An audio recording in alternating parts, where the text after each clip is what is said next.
2011 മറ്റൊരു നടിയെയും പൾസർ സുനി തട്ടിക്കൊണ്ടുപോകാൻ ശ്രമിച്ചതായി പരാതി. നിർമ്മാതാവ് ജോണി സാഗരികയാണ് പരാതിയുമായി രംഗത്തെത്തിയത്. പരാതിയിൽ എറണാകുളം സെൻട്രൽ പോലീസ് കേസെടുത്തു. 2011 നവംബറിലാണ് പൾസർ സുനി മറ്റൊരു നടിയെയും തട്ടിക്കൊണ്ടുപോകാൻ ശ്രമിച്ചതായി നിർമ്മാതാവ് ജോണി സാഗരിക ഇപ്പോൾ പരാതി നൽകിയത്.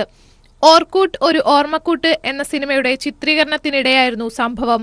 അന്ന് ജോണി സാഗരികയുടെ ഡ്രൈവറായിരുന്നു സുനി. നടിയെ കാറിലെത്തിക്കാനായിരുന്നു നിർദ്ദേശമെങ്കിലും സുനി എത്തിയത് ടെമ്പോ ട്രാവലറിലായിരുന്നു. സുനിയെ കൂടാതെ 3 പേർ കൂടി വാനിലുണ്ടായിരുന്നു. ഹോട്ടലിലേക്ക് പോകേണ്ട വാഹനം മറ്റൊരു ദിശയിലേക്ക് വഴിതിരിച്ചു വിട്ടപ്പോൾ സംശയം തോന്നിയ നടി ഭർത്താവിനെ ഫോണിൽ വിളിച്ചു.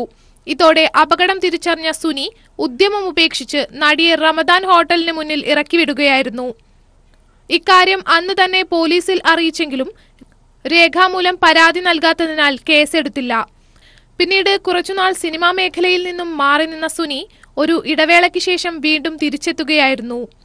ജോണി സാഗരികയുടെ പരാതിയിൽ Ernakulam central police case register ചെയ്തു. കേസിൽ പൾസർ സുനിയുടെ അറസ്റ്റ് രേഖപ്പെടുത്തി ചോദ്യം ചെയ്യലിനായി കസ്റ്റഡിയിൽ ആവശ്യപ്പെട്ടേക്കും. News bureau, Kochi.